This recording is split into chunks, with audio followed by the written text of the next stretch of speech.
Hello বন্ধুরা, welcome back to my channel Mithu's family. আমার পরিবারের সকলকে অনেক অনেক স্বাগতম এবং অনেক অনেক ভালোবাসা জানিয়ে আজকের ব্লগটা স্টার্ট করে ফেললাম। আজ কিন্তু আমার ফেস দেখালাম না, আজকে আমি আমার মায়ের এবং আমার ওই কাকাতো বোনটার মুখটা দেখিয়ে কিন্তু ব্লগটা স্টার্ট করলাম। এই যে তারপরে কিন্তু আমি চলে এসেছি ক্যামেরার সামনে। আজ হচ্ছে বৃহস্পতিবারের সকালটা এত তাড়াহুড়ো লাগে, আর যতই সকালে উঠি না কেন কাজ করতে কিন্তু এবং ধোয়া মোছা করতে সেই 8টা বেজেই যায়। যদিও সকাল সকাল উঠেছিলাম, ওঠার পর কিন্তু আমার একটু এডিটিংয়ের কাজ ছিল, অর্ধেকটা এডিটিং করতে করতে রেখে দিয়েছি। তারপরে দেখো আবারও ব্লগটা স্টার্ট করে ফেলেছি, কারণ রেগুলারই ব্লগিং যারা করে তারা জানে এডিটের কত সমস্যা হয় এবং ব্লগ বানানো কত সমস্যা হয়। যতটা তোমরা হচ্ছে 10 মিনিট 20 মিনিটে দেখে তোমরা হয়তো শেষ করে দাও, কিন্তু এই ব্লগগুলো কিন্তু ঘন্টার পর ঘন্টা শ্যুট করতে হয়। যাই হোক, আমার কথাটার মর্ম এবং গুরুত্ব তারাই জানবে যারা হচ্ছে ব্লগিং করে, তারাই বুঝতে পারবে। যাই হোক, এদিকে কিন্তু সকাল থেকে ঘর দোয়া ঝাড় দেওয়া এবং বাইরের যে বাসি কাজগুলো থাকে তো সেই কাজগুলো আমি সেরে ফেলেছি। আর এই যে দেখতে পাচ্ছ রান্নাঘরটা একেবারে অগোছালো হয়েছিল, সেটাকেও গুছিয়ে নিয়েছি। তারপরে এই যে আগের দিন রাত্রিবেলা রুটি করেছিলাম এবং কুমড়োর তরকারি করেছিলাম, তারপরে কিন্তু এত গরম লেগেছিল যে রান্নাঘরটা ক্লিন করতে পারিনি, সেই জন্য এর কাজটা সেরেই কিন্তু ঢুকে পড়েছি কিন্তু আমি রান্নাঘরে। ঘড়ি কাটা যদিও এখন ওই 7:25 মতো বাজে, আমি ভাবছিলাম যে 8টার আগেই সব কাজটা কমপ্লিট করে নেব, তাহলে কিন্তু 8টার সময় পুজোটা করতে ঢুকলে ওই 8:30টার সময় আমার পুজোটা হয়ে যাবে, তারপরে কিন্তু রান্নাবান্নার কাজগুলোতে ঢুকতে পারবো। চলো বন্ধুরা, আমি আমার কাজটা করতে থাকি, আর তোমাদের কাজ হচ্ছে আমার চ্যানেলটাকে সাবস্ক্রাইব করে দিয়ে পাশে থাকা বেল আইকনটা প্রেস করে দিও, তাহলে কিন্তু নোটিফিকেশনটা অন হয়ে যাবে, আমার প্রত্যেকটা ব্লগ ভিডিও তোমরা দেখতে পারবে। হ্যাঁ, আর আমার পুরনো বন্ধু যারা এই কাজটা করে রেখেছো আগে থেকে অলরেডি, তাদেরকে জানাই অসংখ্য ধন্যবাদ এবং অনেক অনেক ভালোবাসা। আর আজকের ব্লগ ভিডিওতে তোমরা যারা দেখছো তারা প্লিজ কে কোথায় থেকে দেখছো প্লিজ একটা কমেন্ট করে দিও, আর তাদের নামটাও আমার কমেন্ট বক্সে দিয়ে দিও, তাহলে তোমাদের নামগুলো আমার জানা থাকবে। তো তোমাদের সকলের কাছে একটাই রিকোয়েস্ট আজকে আমার ব্লগ ভিডিওতে। যাই হোক, তো চলো এখন হচ্ছে রান্নাঘরটা আমি ক্লিন করতে থাকি আর তোমরা দেখতে থাকো।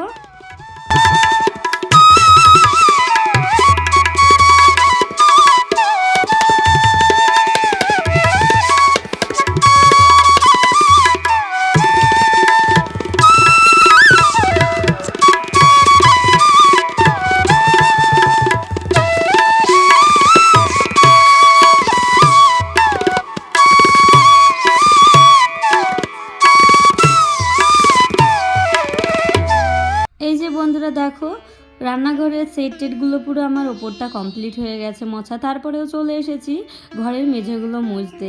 আর কি বলো তো, এত ধুলোবালি হয় যে রেগুলার ঘর আমার দুবার করে মোছা হয়, একবার দুপুরবেলায় এবং একবার সকালবেলায় মোছার পর তারপরে রান্নাবান্না যখনই করতে যাই না কেন, তখন ঘর দুয়ার জানি না আমার কেন অগোছালো হয়ে যায়, তো সেক্ষেত্রে আমাকে দুবার করে মুছতে হয়। আর যেহেতু ঘরে ছোট বাচ্চা রয়েছে, আর ওই যে আমার পিসকি বাচ্চাটা দেখো বিছানার মধ্যে উঠে কিন্তু জেগে রয়েছে, তবুও কিন্তু বিছানার থেকে নামবে না।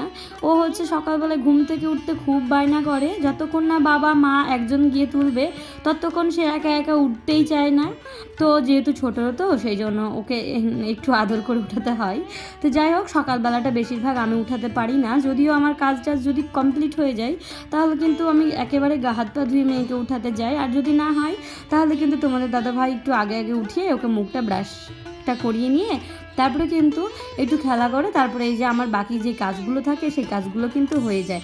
আর আগে যখন আমার বেবি ছোট ছিল তখন কিন্তু প্রচুর সমস্যা হতো কাজ কাম নিয়ে, আগে কিন্তু এরকম কাজের গুরুত্বটা দিতাম না, যেহেতু এখন বড় হয়েছে বলে আগে কিন্তু কাজটাকে করে নিই। আর যখন আগে ছোট ছিল তখন হয়তো কাজটাকে ফেলে রেখেও আগে বাচ্চাটাকে সামলাতে হতো, তখন কিন্তু কাজ যখন খুশি তখন হয়, কিন্তু বাচ্চাটার সব কিছু যেন আগে হয় এরকম একটা ব্যাপার ছিল। এরকম একটা মায়েদের হয়েই যায়, সব কিছু পরিবর্তন হয়ে যায় মা হওয়ার পর। মা হওয়ার আগের জীবন হয়তো আলাদা, মা হওয়ার পরের জীবন একেবারেই আলাদা বলবো তোমাদের। তো যারা মা হয়েছে তারা এই অনুভূতিটা বুঝতে পারবে। মা হওয়া যতটা সহজ, মায়ের কর্তব্য পালন করা ততটাই কিন্তু কঠিন, জানো তো। মা যে কী জিনিস সেটা হয়তো আমি যদি আমার সন্তান জন্ম না দিতাম তাহলে হয়তো মায়ের মর্মটা বুঝতাম না। তো সত্যি কথা বলতে আমার বিয়ের পরেও আমি প্রচণ্ড ভীতু ছিলাম, প্রচণ্ড ভীতু, আর কারো কোনো কথা সহ্য করতে পারতাম না। তারপরে হচ্ছে ভয়, মানে ভূতের ভয়, তারপরে প্রেতাত্মার ভয়, এইসবগুলো ছিল। তারপরে যখনই আমি মা হলাম তখন কিন্তু আমার এইসব ভয়গুলো সব জীবন থেকে একদম ধুয়ে মিশে চলে গেছে। তো আমাকে বিশ্বাস করবে না, আমি সন্ধ্যের পর এক মুহূর্তের জন্য বাইরে বেরোতে পারতাম না। যতই কারেন্টের লাইট থাক না কেন, যতই মানে থাক না কেন, একা আমি কখনোই বেরোতে পারতাম না। আর সেক্ষেত্রে যদি এখন বলা যায়, তো এখন রাত্রি 12টা 1টা 2টো কোনো ব্যাপার নেই। এই সাহসটা কিন্তু আমি মা হওয়ার পরেই পেয়েছি। যে যখন আমি মা হতে চলেছিলাম তখন আমি ভাবলাম, মানে আমি না, তোমাদের দাদাভাই একটাই কথা বলতো যে তুমি যে এত ভয় পাও, তুমি এত ভয় পাচ্ছ, তোমার যে পেটে একটা সন্তান রয়েছে, তুমি যদি এত ভয় পাও তাহলে কিন্তু তোমার পেটের সন্তানটাও ভয় পাবে।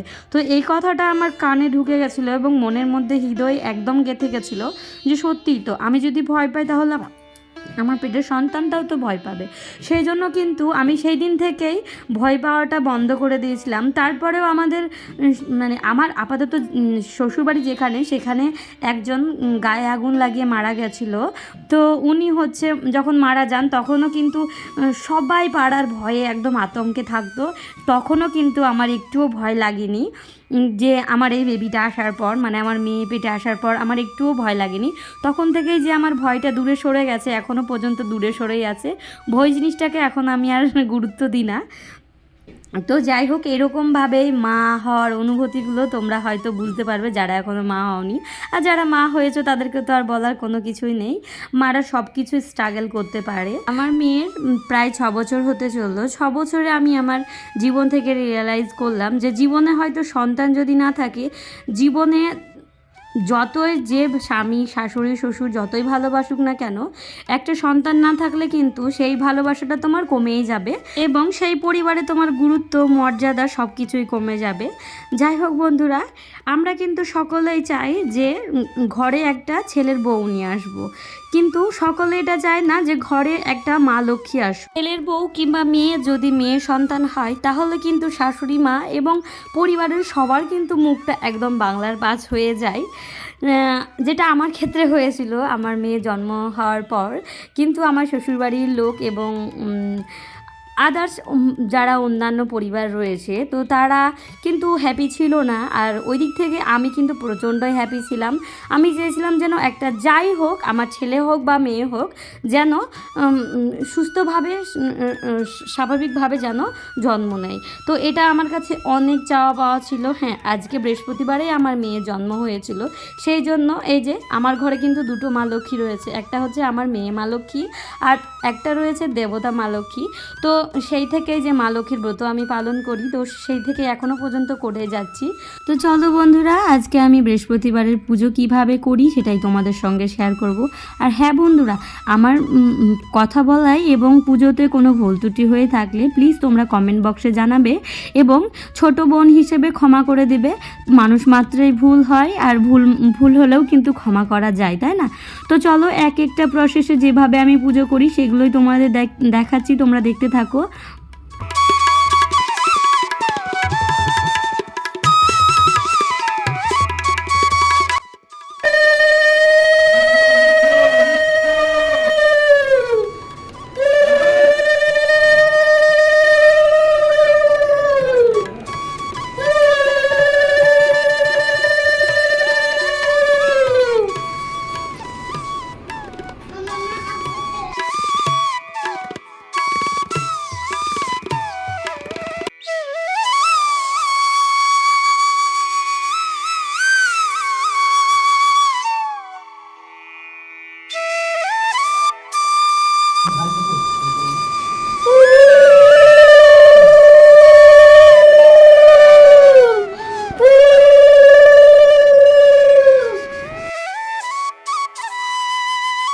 এই যে বন্ধুরা দেখো, সুন্দর করে কিন্তু মা লক্ষ্মীর ঘরটা পাতাও হয়ে গেছে। আর মা লক্ষ্মীকে কত সুন্দর লাগছে, তাই না?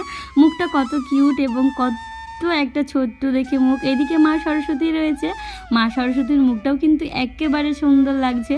আর এই যে সুন্দর করে ঠাকুর সিংহাসনটাও আমি গুছিয়ে রেখেছি। আর এইদিকে সব ঠাকুরের চরণে কিন্তু আমি ফুলগুলো সুন্দরভাবে সাজিয়ে দিয়েছি। তারপরে যেটা করব সেটা হচ্ছে ঠাকুরের আরাধনা বা ঠাকুরের আরতি।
ঘড়ির কাঁটায় বাজে যখন 8:45 তখন কিন্তু আমি ঢুকেছিলাম ঠাকুর ঘরে। এখন ঘড়ির কাঁটায় বাজে 8:30।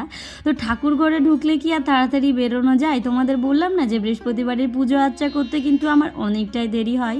এই যে ঘড়ির কাঁটায় 8:30 বাজে, আর এদিকে কিন্তু আমি রান্নাঘরে ঢুকে গেছি। রান্নাঘরে ঢুকে যেটা করব সেটা হচ্ছে এই যে ভাতটা আগে বসিয়ে দেবো। তোমাদের আগেই বললাম বাড়িতে ছোট বাচ্চা রয়েছে, যেহেতু সকালবেলা ডিম সিদ্ধ কিংবা হরলিক্স খাই আর একটু ওই বিস্কুট খেলে খাই, না হলে কিন্তু একেবারে আমি 10টার সময় মেয়েকে ভাত খাইয়ে দিই। চেষ্টা করি সকাল সকাল ভাতটা দেওয়ার জন্য, যেহেতু ওর কোনো খাবারে ভক্তি নেই, সেই জন্য ভাতটা একটু গরম ভাত হলে একটু ভাজাভুজি হলেও নিজে হাতে অল্প একটু ভাতটা একটুখানি খাবে। তো ওই একটুখানি খাওয়ার জন্য আমাকে আবারও সেই প্রেশার কুকারে রান্না করতে হবে, আর প্রেশার কুকারে ভাত তোমাদের দাদা দিতে চায় না মেয়েকে। তো সেই জন্য আমি ভাবলাম একেবারে সবার জন্য হাঁড়িতেই ভাতটা করে নিই। আর কি বলো তো, মায়েরা দেখবে বাচ্চা অল্প একটু খাক না কেন, তবুও একটুখানি মুখে 2 গ্লাস 3 গ্লাস খেলেই কিন্তু মায়েদের মনটা শান্তি হয়ে যায়। যেহেতু সংসারে খাটাখাটনি রান্না বান্না সব কিছুই ছেলেপেলের জন্য, বাচ্চারা যদি খেতে ভালোবাসে তাহলে কিন্তু করতেও ভালো লাগে। এই যে আমার মেয়ে কিন্তু বেগুন ভাজা প্রচণ্ড ভালোবাসে এবং প্রচুর ভালোবাসে। ওখান থেকে হয়তো 2-1টা আমি খাবো, বাকিটা কিন্তু সবই খেয়ে নেবে, এতই ভালোবাসে বেগুন ভাজা খেতে। তো যাই হোক, এদিকে কিন্তু তোমাদের দাদা ভাই কিন্তু আবার বেগুন ভাজা ভালোবাসে না, আমি এবং মেয়েই খাবো বেগুন ভাজাটা। তো আজকে আমাদের মেনুতে রয়েছে ডাল, বেগুন ভাজা, আলু লাফা ভাজা এবং রয়েছে ডিম অমলেট। তো এই যে দেখতে পাচ্ছ তোমাদের দাদা ভাইয়ের জন্য এই ভাজাটা আমি করে দিলাম। তো এখান থেকে আমাদের সবার একটু একটু করে খাওয়া হবে। আর এগুলো হচ্ছে আমাদের ঘরের লাফা, মানে জমিতেই লাগানো হয়েছে। তোমাদের এর আগে হয়তো শেয়ার করেছিলাম, যারা দেখোনি তারা দেখে নিও। ছোট ছোট গাছগুলো লাগিয়েছি, কত সুন্দরভাবে লাফা হয়েছে। আর এই যে আগে রান্না বান্নাটা কমপ্লিট করে নিয়ে আগে কিন্তু মেয়ের জন্য ভাতটা বেড়ে দিলাম। আর এখন ঘড়ি কাটায় বাজে ওই 10টার মতো। তো আগেই মেয়েকে খাইয়ে দেবো, তারপরে বাকি কাজগুলো যেগুলো থাকবে সেগুলো কিন্তু করব। এদিকে মেয়ের ভাতটা কিন্তু আমি ঠান্ডা করতে দিয়েছি। তারপরে দেখো মেয়ে কিন্তু ডিমটাও খেতে ভালোবাসে, সেই জন্য আবারও 2টো ডিম ভেজে নিলাম। তো ডিমটা আমি বেশি দেব না, কারণ এখন যা গরম পড়েছে ডিমটা অল্পই দেব। তো আমাদেরও সবার খাওয়া হবে, সেই জন্য বেশি পরিমাণে কিন্তু আমি ডিমটা ভেজে নিয়েছি।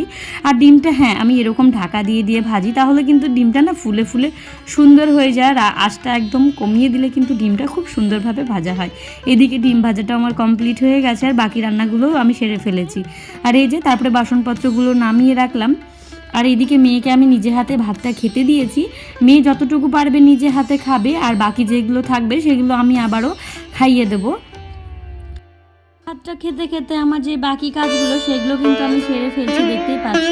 এইদিকে ঘর মোছার কাপড়গুলো কিন্তু প্রচুর নোংরা হয়েছে, সেই জন্য কিন্তু আমি গরম জল বসিয়ে দিলাম। তারপরে দেখো ওইদিকে মেয়ে এবং তোমাদের দাদাভাইকেও ভাত দিয়ে দিয়েছি। তো ওরা বাবা মেয়ে গল্প করছে আর খাচ্ছে, ওই যে নিচে দেখতে পাচ্ছে হয়তো কোনা দিয়ে।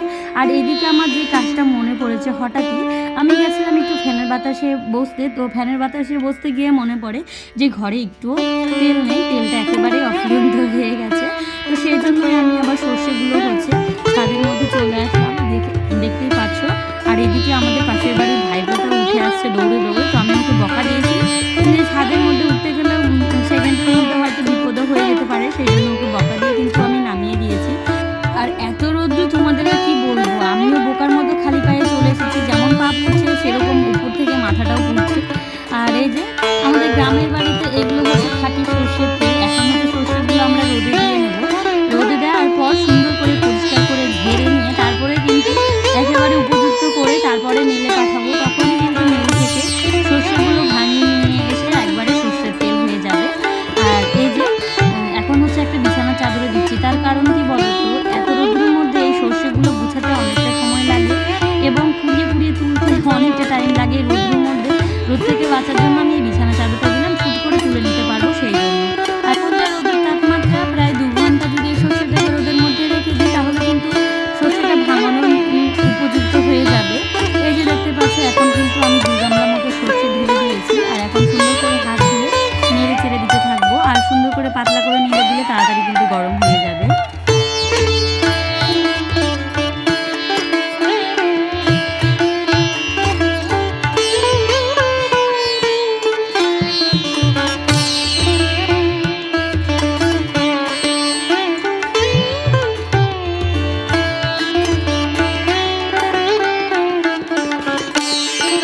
গ্রামের ছেলে মেয়েদের কোনো কাজ হাতে ধরে শেখাতে হয় না এবং কোনো কাজ বলে দিতে হয় না। এই কাজগুলো ছোট থেকে মায়ের দেখে আসছি, সেই জন্য আমরাও কিন্তু শিখে গেছি। আমাদেরকে কোনো দিন কেউ হয়তো বলেও দেয়নি এবং কোনো দিন শিখিয়েও দেয়নি। তো মাকে যেহেতু এই কাজটা আমি করতে দেখে আসি ছোট থেকে, সেই জন্য আমিও ওই প্রসেসেই করে নিই, আর আমার কষ্টও হয় না। আর যেহেতু সব প্রসেসগুলোই আমার জানা রয়েছে, তো এইভাবেই আমরা করে থাকি। দেখো তারপরে কিছুক্ষণ পর কিন্তু আমি ছাদে চলে এসেছি। এখন ওই এত গুমসানি পড়েছে কি বলবো, তোমাদের দাদাভাই বলছে মনে হয় বৃষ্টি আসবে, তাড়াতাড়ি গিয়ে হচ্ছে তুমি রাইগুলো আগে তুলে আসো। তো আমি কিছুক্ষণ পর এই যে রাইটা তুলে নিলাম, 2 ঘন্টা হয়নি, প্রায় 1.5 ঘন্টা মতো হয়েছে। আর আমি সর্ষেগুলো তুলে নিতে এসেছি ছাদের ওপরে, আর তাড়াহুড়ো করে দেখতেই পাচ্ছ আমি তুলে নিচ্ছি। আর এত গুমসানি গরম পড়েছে।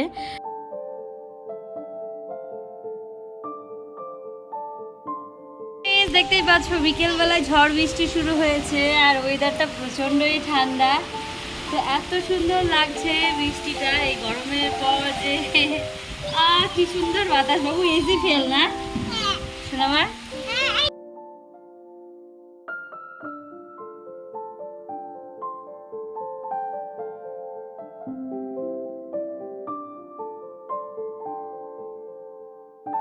কি সুন্দর দৃশ্য, তাই না? একটু আগেই দিয়েছিল ফাটা গরম ফাটা রৌদ্র, তারপরে দেখো এত ঝড় বৃষ্টি দিয়েছে, মনের ভেতরটা যেন একদম ভয় ভয় লাগছে। আর এখন গ্রামের মানুষের সবার ধান তোলার টাইম, আর এই সময় ঝড় বৃষ্টি দিয়েছে। পাশের বাড়ি কাকাটা গেছে ধানগুলো গুছ করতে, আর এমন সময় ঝড় বৃষ্টি এসেছে, আমাদেরই চিন্তা হচ্ছিল যে মাঠের মধ্যে কি করছে। বৃষ্টি হলে অতটা ভয় লাগে না, যখন মেঘ গর্জন করে কিংবা যখন ঝড় হয় তখন কিন্তু বজ্রপাত হওয়ার সম্ভাবনা থাকে। তো মাঠের মধ্যে যেহেতু ফাঁকা কারেন্টের পোলগুলো থাকে, সেই কারেন্টের পোলের মধ্যে কিন্তু বজ্রপাতগুলো হয়ে থাকে। আমারই চোখে দেখা, আমাদের একবার ঘরের সামনে এমন বজ্রপাত হয়েছিল যে এই সময়টাতেই পুরো ধানের পালাগুলোতে আগুন লেগে দাউ দাউ করে জ্বলছিল। তো সেই দৃশ্যগুলো মনে পড়ে যায় এই ঝড় বৃষ্টি হলেই। আর এই যে দেখতে পাচ্ছ সন্ধেবেলায়, যেহেতু বিকেল থেকে বৃষ্টিটা হচ্ছে আর এখন ওই সন্ধেবেলার মতো হয়েছে, মেয়েটা বোরিং হচ্ছিল, সেই জন্য কিন্তু আমরা 3 জন মিলে সবাই মিলে খেলা করছি। সন্ধেবেলায় গ্রামের পরিবেশগুলো কিন্তু কারেন্ট না থাকলে এইভাবেই দিনটা আমরা কাটাতাম। মা যেহেতু আমাদের ছোটোবেলায় প্রচুর গল্প বলতো, এখন মেয়ে আমাদের সঙ্গে খেলা করছে। তো বন্ধুরা, আজকের ভিডিওটা তোমাদের যদি যদি ভালো লেগে থাকে প্লিজ চ্যানেলটি সাবস্ক্রাইব করে দিয়ে পাশে থাকা বেল আইকনটা প্রেস করে দিও, আবারও বললাম। আর যদি খুব ভালো লেগে থাকে লাইক কমেন্ট শেয়ার করে দিও বন্ধুদের কাছে। আজকে তবে ব্লগটা অনেকটাই বড় হয়েছে, আজ তবে এখান থেকেই বিদায় নিচ্ছি। তোমাদের সঙ্গে দেখা হচ্ছে আবারও একটা নতুন ভিডিওর সাথে, নতুন একটি দিনের সাথে, নতুন একটি ব্লগ চ্যানেলে। যাই হোক বন্ধুরা, টাটা বাই বাই। সকলে ভালো থেকো, সুস্থ থেকো, ঠাকুরের কাছে এই কামনাই করি। আর সকলকে জানাই অসংখ্য ধন্যবাদ নিজের মূল্যবান সময়টুকু আমার ভিডিওতে দেওয়ার জন্য। সকলে ভালো থেকো, সুস্থ থেকো।